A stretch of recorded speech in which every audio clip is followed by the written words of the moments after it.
and welcome to Hixxy Studio. In this video I am going to show you how to make this card. It uses this lovely Crafty Individuals stamp. It's called Happy Cockerpoo. There's quite a few in this range and they're all dogs, but they've all got kind of sort of Zentangle patterns within. So for this one I've done a decoupage card, so I'm going to show you how to do that. And then for the sentiment, excuse me, I have used the Julie Hickey Everyday Sentiment Stamp Set. Okay, so let's have a look at this to start with. Now, this one of the Crafty Individuals really lends itself to decoupage because if you can see, there's some really distinctive white lines around like the muzzle area, the sort of face, and sort of the ear area. So that's what sort of prompted me to do this. The stamps are all red rubber. They're not pre-mounted, so it depends on how you prefer to do this. I don't ever mount my stamps, but you can get things like U-mount to stick on the top to give the cushioning. But I use this, and I will be using this, excuse me, in my stamp platform. And I just use it with a little bit of Pritt Stick, or a little bit of sort of the Pritt Stick, and on the clear stamp side. If I show you, if I get my stamp platform, and it works just as well. So please excuse the mess of my stamp platform because it is quite messy. If I can just take the top bit off to show you. This is the Tim Holtz, the Tonic Tim Holtz platform, but I think most other platforms have a similar thing. So this side here says clear, so when that's up, that's when I use clear stamp. If I turn it over, here it says rubber. Now this is for when you mount your rubber stamps. It's to do with this little bar at the edge. I think one is deeper than the other, but because I am not, this is not mounted on anything, I'm using this on the clear side. Okay, so let's just put my stamp back together. And like I said, I just use a little bit of Pritt Stick, glue stick, whichever. It doesn't have to be a Pritt Stick, just happens to be what I've got. So let's get a bit of card, and we're going to stamp our. You can see I'm pretty messy crafty. You can see I've not actually cleaned off previous Pritt Stick, but it will be fine. So I'm going to put my oh, excuse me, and I just realised I need my versafine, so bear with me while I just get versafine out. So we're going to stamp it with versafine because it is it's a waterproof, if you like, ink. So when I use the stress inks, which is what I'm going to paint with, they won't make the image bleed. So I'm just going to put this down where I want it. I'm going to just use a little bit of glue on the back, and then you see it just sticks just like your clear stamps would. So we're going to ink this stamp up really well.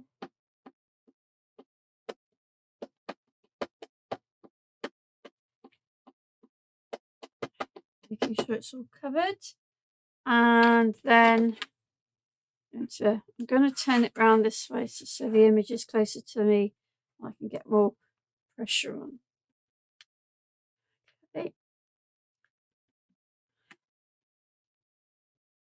It's worth taking a bit of time and going back over it if need be. I need a little bit, I missed a little bit up there, so we're just going to put a bit more pressure on at the top there and over that ear. The ink is there, it's just a case of me putting the pressure in the right places, and that's done. So I'm going to take this out, just put it back on to the thing. We'll take this. Now, in order to create this card, the way I've created it, I have used four layers. I've stamped this 4 times. So you need the whole image, which I have got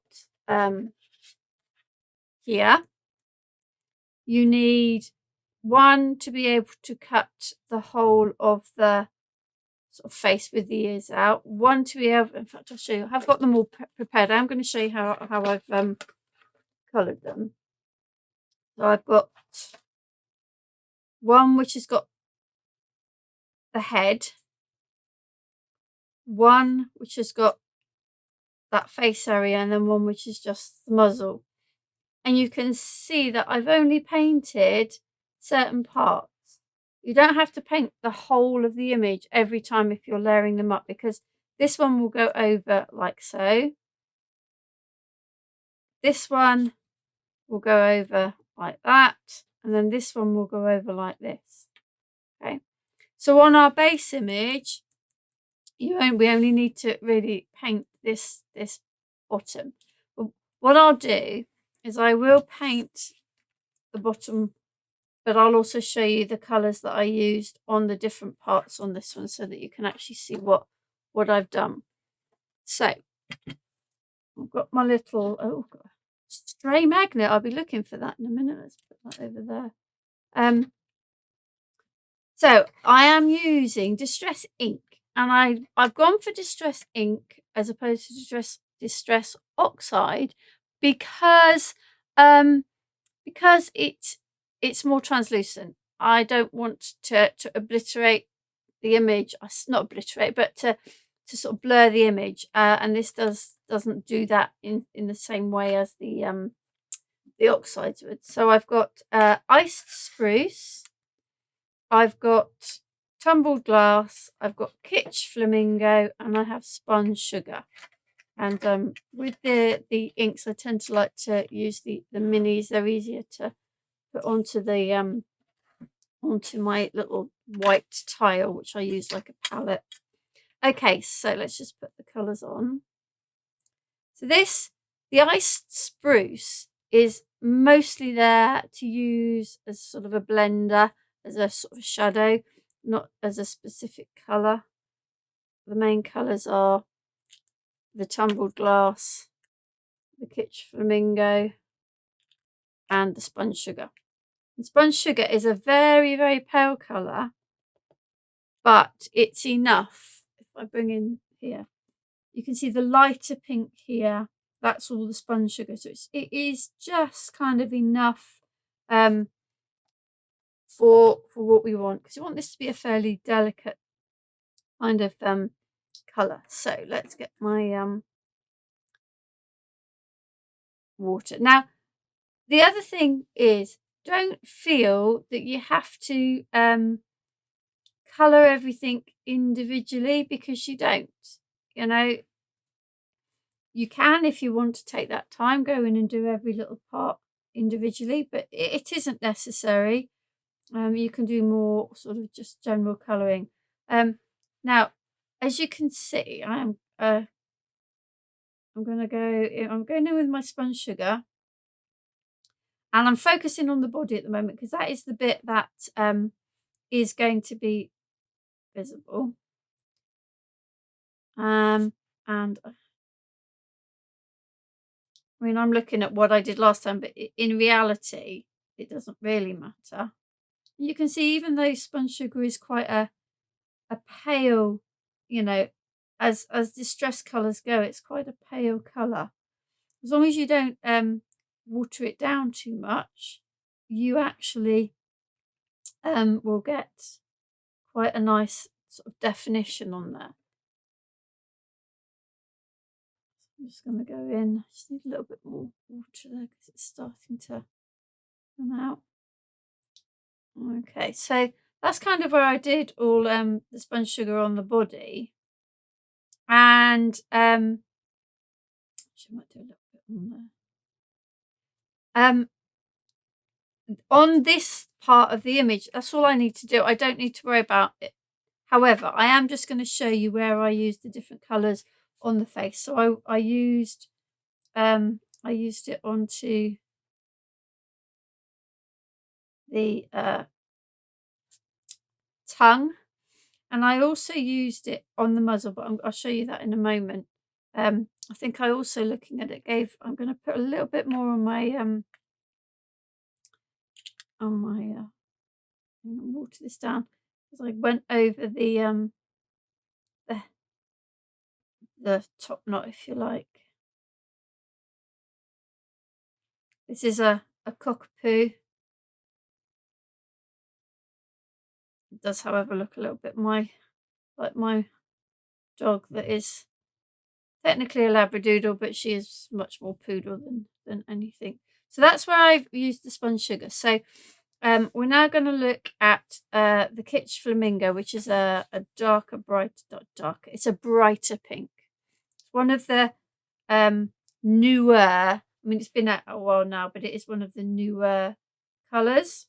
So we're going to just paint some bits on here. There's these lovely kind of mandalas on the body that you can start to pick out detail on. Oh, I probably didn't need to do that, but not to. I'll leave that for a minute. Gone over where I didn't need to. That's okay. And this one here, like so. And so that's on the body. Now on the face parts, I did use, well, first of all, let's go back and these little curly bits. They remind me slightly of the shapes of ammonites, or, you know, sort of some of the shells you see on the beach now, but mostly of ammonites, I was thinking when I was looking at these. So just picking out a few little bits on the top in the pink. Okay, and then for the muzzle, I used, rather than trying to paint individual, because it's almost like feathers that have been done here. So then I'm going to just blend that in with some of the spun sugar to make it, although I think I had too much of the dark on my my brush. Okay, so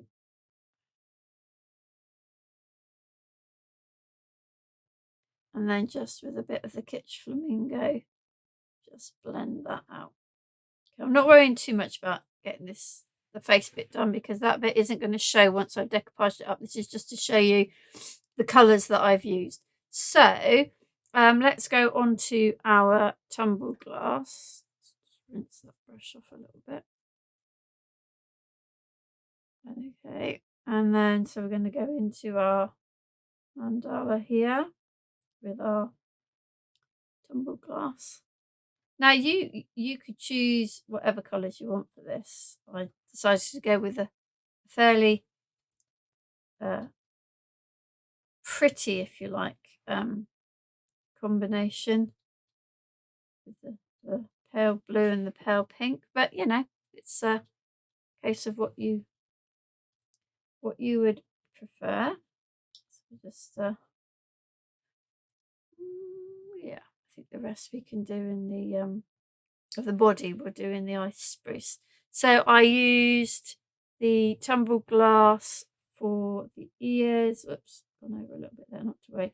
The tops of the ears, and again I did like on the muzzle, I then took a little bit of the ice spruce just to bring that down into a different colour towards the bottom.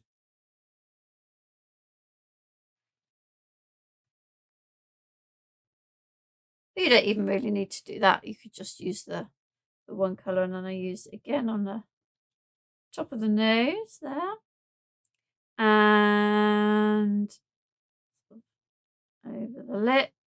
And also I used this for the eyes.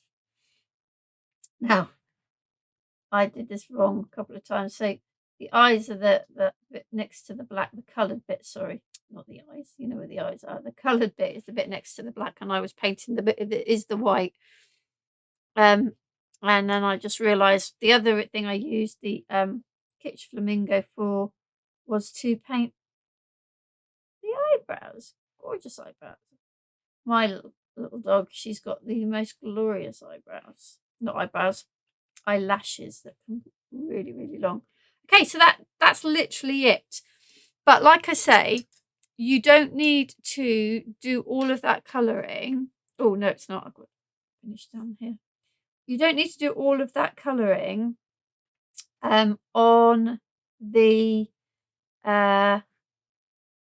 one image. You need to do the body on one image. You need to do the ears on another. And I will actually, on this one, I will show you how to cut this out, just in case you're not sure what I mean by the lines. So, put those to one side. So I'm just going to, when I do this kind of cutting out, I like to not to have too much card around what I'm cutting so that I can get in there. One side. So I'm going to, first of all, cut the head. Now I'm going to start over here.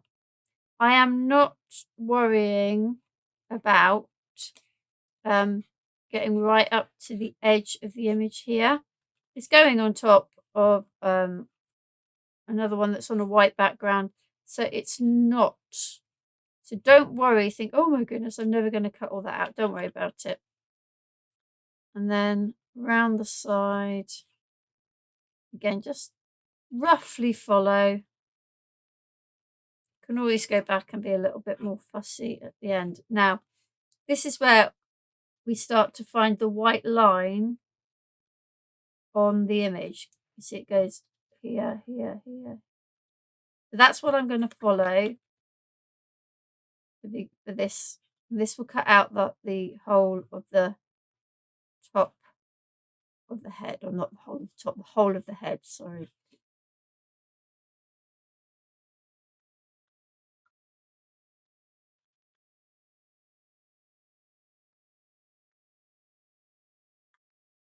Okay, and then it goes round under the chin. You can see that white line still there. And then again on the other side. Oh, now I've just made a mistake because I've started cutting out the muzzle, so I'm thinking, why am I not doing zigzag? That's because I've gone in the wrong bit. So following that white line.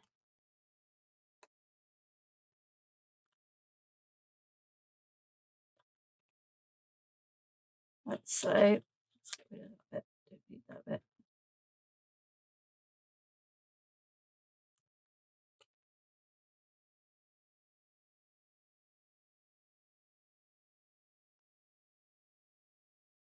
Right, so there you can see I followed that kind of white edge, and I've got the head cut out, which gives you that bit. So now from there, for this bit, there is another white line that goes down here. It's the one that I started cutting just now, got carried away, and then all the way up here. So it really does shows you where to cut. And like I said, you don't need to be completely accurate. They're just rough white lines, and they're on because they're on the image, they are just part of what you see anyway. So it doesn't really make too much difference as to how accurate you are. I'm just following roughly. So there you go. So that's where you get that bit from. Okay. And then to get the little muzzly bit here, we go in round here. Now this bit, there isn't really a line here. This is just I made the choice to cut this because I thought it would look nice decoupaged up.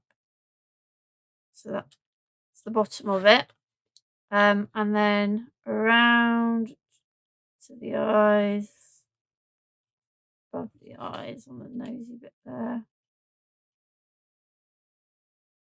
And then around there. And then that gives you your the muzzle and the nose. Okay. So that's how I've cut the three pieces for our decoupage, and that bit's pretty much dry now. So we can now I'm not going to decoupage these on until the whole image is together. So put our inks to one side. And I have piece of card. It's the length of A4 by 6 inches. So we are going to score it at 5 7/8. Like so. And I've just kind of matched my card where I can to the colours of inks I've used. In fact, I did it the other way around. I saw the papers and thought, oh, let's go for that colour. So there's my base card.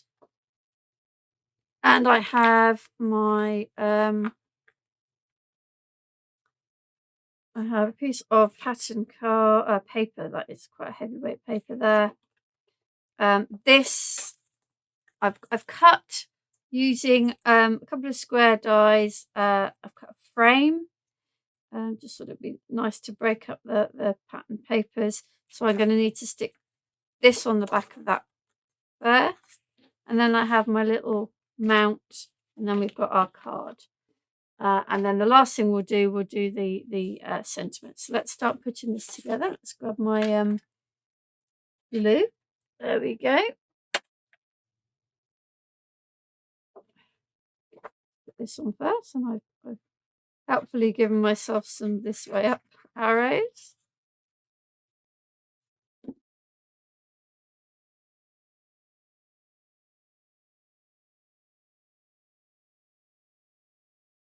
So that, and then I'm going to just put I've got a bit of a bubble there. Really bubble. Just going to put some glue along the inner part of the frame, and then stick that down, and then glue on the back of this. You stick onto there. Okay, and then I've got my little those little marks on my frame, excuse me. That's from double-sided tape, and it just kind of rubs off, so I'm not too worried about that. So let's get this piece on. I'm going to just angle that a little bit, like so. And then I've done that quite a little bit way over. No, that'll do. We'll stick this one on, and then we can decoupage the elements up onto that. So we'll stick that comme ça. And then let's get some 3D glue gel. I'm going to give it a little bit of a dimension just with my fingers, and some glue gel down the center there. Okay. Like so. And then the face. Oh, glue gel would help. Ooh, glue gel, what are you doing? Oh. Oh. Let's just pull that off. Right, I've got a bit of glue gel. That's just me not being very careful. Am I going to take that off? A bit of edge of the card. We just put that off. This gives him a bit of a shiny nose. Okay. It's a case of me just being a little bit careless where I'm putting things. Right, didn't put that one very straight, did I? There we go. And then the muzzle over the top. So you can see that even though we haven't coloured the whole of each part of the 4 parts, it all shows through because each part is has its own colour. So let's grab the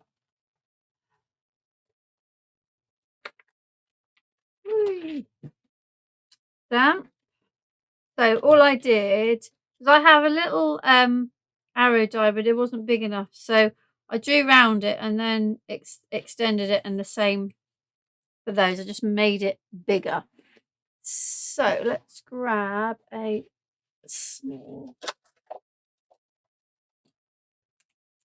might be a bit big, I think, little stamp acrylic block. And again, my apologies, I do clean them, but some of it's permanent ink and needs a bit more attention.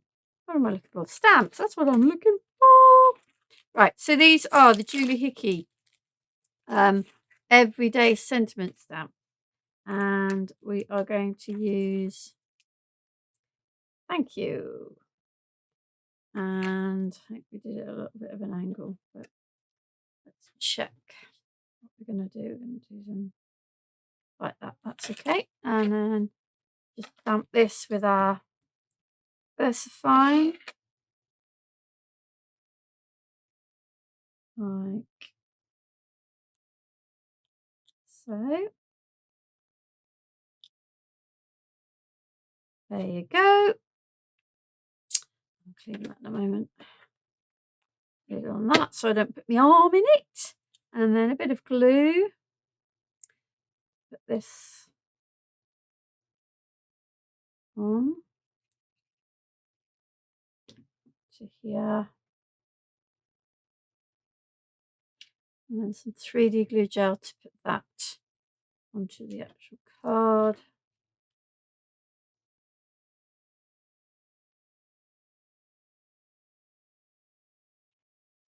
Like so. And then I don't think I've got enough in there. Oh, another one to put a little bow on the top, like so. I'll do it this way. Put it on there.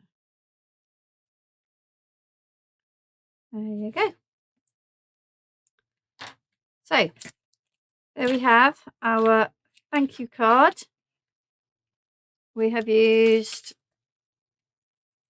the Happy Cockerpoo stamp from Crafty Individuals, and we have stamped that 4 times and decoupaged the layers of that to give us a 3D effect.